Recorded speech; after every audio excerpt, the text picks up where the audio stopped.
Okay, it's going to be the top 10 most devastating title changes in WWE history. You know, some of these might be devastating for a particular individual, or in some cases, these were devastating for the entire company as a whole. So at number 10, I'm going to go with Brock Lesnar and Eddie Guerrero from No Way Out 2004. This was devastating because of, Brock.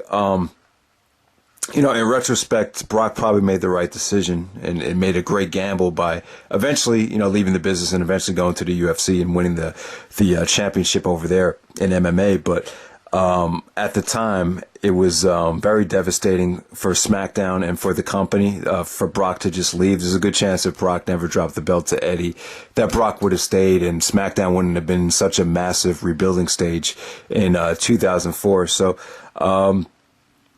So Brock, Eddie Guerrero, put that at number 10. At number 9, I'm going to go with Triple H and Hulk Hogan, Hollywood Hogan, actually, from Backlash 2002.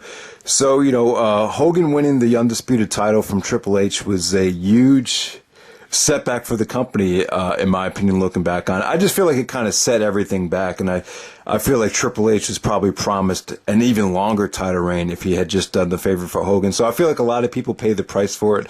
A lot of guys that probably should have won the title never really got the chance, and a lot of this had to do with this whole delay of giving Hogan the belt, because Triple H was never supposed to lose that title, if I'm not mistaken. So there we go. I just thought that was a complete waste of time. I understand it from a financial standpoint. Hogan was getting so hot, and Vince goes through these massive stages where he goes crazy. He gets crazy about Hulk Hogan. But, for someone that old and that, someone that really couldn't go to win the undisputed championship at that time when there were so many other guys in their prime, I just feel like if that set the company back. At number 8, I'm going to go with Randy Orton and Chris Benoit from SummerSlam 2004. Devastating for both guys, I would say. I feel like Orton kind of won it. I don't know. I've touched on this before. I thought the timing was great. The moment came out great for Orton, but for the way they booked Orton with the face turn and everything, the whole thing just flopped. I think there was a way to book Orton after that title change that could have been amazing, could have been epic. You just should have never turned to babyface. That was the only mistake in retrospect as far as Orton goes. But as far as Benoit goes, he's a very emotional guy. There was a segment on the SummerSlam DVD where Benoit is crying in the locker room, and it just felt really real. There's no way it could have been scripted or staged, and Eddie kind of had to hug him and console him. Benoit felt like he let himself down. I think both Eddie and Benoit kind of looked at the situation like the company was taking the title off of them because they just didn't live up to expectations. And the same thing with Eddie Guerrero as well. At number 7, I have Eddie and JBL from the Great American Bash.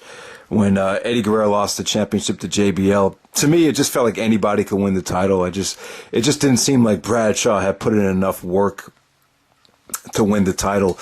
And, Eddie, I just think he took the loss very hard. He took particularly the whole title reign. I've talked about this before. He was very, very hard on himself. He did the massive blade job and just went above and beyond expectations to try to, deliver in the ring. And I think it just took his toll on him. I just think emotionally, the Benoit and Eddie title defenses, they kind of had this mindset like they let themselves down, and they were just very, very hard on themselves. And I don't think either one recovered. And I know it sounds idiotic, but I think both title losses just had a lot to do with the emotional health effects that both guys would encounter over the next couple of years.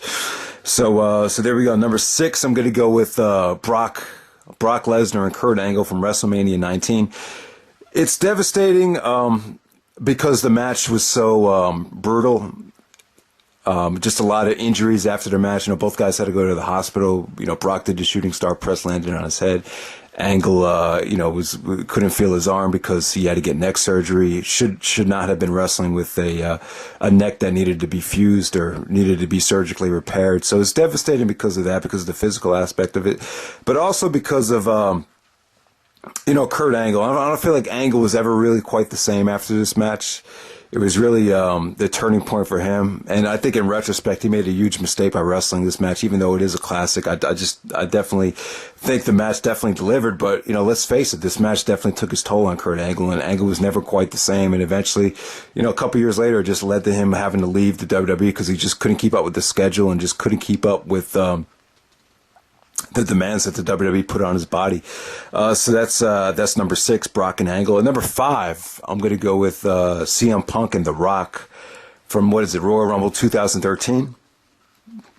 It's just idiotic to me. I don't see how anyone would think that John Cena and The Rock Part 2 would draw more money than Rock versus CM Punk Part 1. I just don't understand that. Usually you could get a good sense if the rematch is good, if there's a demand for a rematch. And even though Rock versus Cena 1 was pretty good, it's not like it stole the show at WrestleMania 28. And it's not like it blew away the expectations. So for Vince McMahon or whoever the hell made this decision backstage to adamantly decide to do Rock and Cena 2, it was just a big mistake. I definitely think Rock and Punk at WrestleMania, you have The Rock win the Royal Rumble, you have Punk go over Cena at the Rumble, and then you do The Rock and CM Punk at WrestleMania, first time ever. And obviously, that if I were to book it again, I would have made sure those promos were just a lot better. There was so much they could have done on the mic leading up to that. Just a lot of very real things that both guys disagreed about. This just could have been such an amazing feud, and it was just so rushed, and there was just no reason. Just no reason to do Rock and Cena too. So that was very devastating. And eventually, if you remember Punk's huge rant that he went on, one of the big reasons he left is there was no light at the end of the tunnel. It just felt like no matter how hard he worked, he would never get the chance to main event WrestleMania. And that was the time to do it if it was ever going to happen. So that's Rock and Punk at number 5 from the Royal Rumble. Number 4, Hulk Hogan and the Ultimate Warrior from WrestleMania 6. It's devastating for a lot of reasons. I think they made the right decision at the time. I'm glad they made the decision. It's devastating for Hulk Hogan. Hulk Hogan's ego never really got over it. You even heard people in WCW say that the whole reason why Eric Bischoff brought in the Ultimate Warrior was so Hulk Hogan could get his win back, which I think is accurate as much as those guys try to deny it on the documentaries. I do think that's accurate. Also, I remember reading Bret Hart's book, and Bret was saying that a lot of the wrestlers were upset that Warrior was the champion because back in those days, like the champion was the guy drawing all the shows, and they just weren't making as much money with Warrior, being promoted at house shows. So financially, it was a big blow for some of the wrestlers in the back, and they all wanted Hogan to win the belt back ASAP. So I guess it was devastating in that sense. It was devastating for Hogan's ego, like we said, but.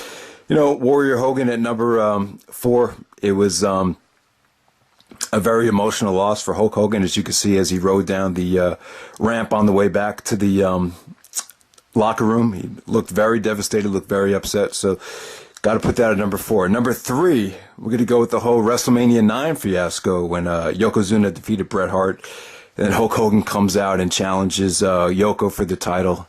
This was horseshit. This definitely made me turn away from the business. So if I turned away from the business at that time, I'm sure a lot of other people did as well. I wasn't even 10 years old yet. I believe I was 8 or 9 when it happened. So I was very, I don't know. I was just like, this is just terrible. Even as a kid, I just said, this is just not cutting it for me. I mean, this is just insulting to everyone's intelligence. So. Just a bad call by Vince McMahon. Bret even said that Hogan wasn't drawing very well even when he was the champion for a couple months after this. And obviously Bret took this very, very hard. He said, when Hogan won that title, he's like, this is a grave injustice. Like, that's not his belt. That's my belt. So Bret's probably even more upset over this than the Montreal screw job. He's still bitter about this. He's still bitter about, Flair and the ladder match and a lot of different stuff, which I think is hilarious. But that I think that's what you want, though. You want someone that takes pride in the business and wants to be the man. That's what I love about Bret Hart. And this was definitely a royal disservice to Bret Hart. Seeing Hogan win the title in the fashion that he did, it was just I just think it turned a lot of people away. Just a really bad call. So at number 2, one of my favorite title wins ever, but I'll put my personal ego aside for this and just say that I understand it. Rock versus Austin, WrestleMania 17. Not so much that Austin won the title. It was the heel turn and the way Austin won it that kind of, I guess it turned people away from the business. When I did the pay-per-view buy rates video, you see how dramatically the buy rates decreased after Austin turned heel. So I would agree that, Austin's heel turn really wasn't best for business at the time. I think a lot of it just had to do with the booking. I think if you booked Austin, like I said, guys, the chicken shit heels, they just don't draw money, in my opinion. And for most of Austin's heel turn, he was pretty much a chicken shit heel until the, even during the invasion as well. He still played the chicken shit heel, even with the Kurt Angle stuff when Austin was crying because Kurt Angle was going to throw him into the ocean or the pool or whatever it was. So it just had a lot to do with that. But overall, I thought Austin's heel turn was very, very. It was entertaining, though. I definitely liked a lot of the chicken shit stuff that Austin did, particularly the backstage segments with Kurt Angle. I just thought they were very, very funny. Austin's heel turn was very multi-dimensional, in my opinion. That's why I loved it. But let's face it, it did turn people away from the business. I remember I had professors and teachers, and when I was in high school, they were even like, "What the hell's wrong with Austin? He doesn't cry." He's like, "What the hell is this crap?" So, just a lot of the mainstream fans just have very, very mixed feelings on it. And then number 1, we have Montreal, of course, the very controversial Bret Hart and Shawn Michaels Survivor Series 1997 title match. I mean, what has been said about Montreal? I was thinking about making another video on Montreal, just saying my final thoughts on Montreal once and for all. There's all this stuff coming out about whether it was a work or whether it was a shoot. If it was a work, it really does make a lot of sense in regards to Vince McMahon's character. But just the emotional stress and emotional scar that this put on Bret Hart. It's just a shame how, Vince and Bret were really like father and son. When you watch some of those Coliseum video interviews and segments, they were really close. And to see it kind of disintegrate to this was kind of, it's really disheartening. I put both people, both sides are to blame for this. I'm not going to say one side deserves more blame than the other, but, if you watch the Wrestling with Shadows documentary, this was just Vince McMahon not bringing his A game. To me, he just wasn't up front. I don't think he knew what he wanted to do. I really just think he came across very, very weak whenever they played the segments with him and Vince in the negotiations. But then again, Bret Hart,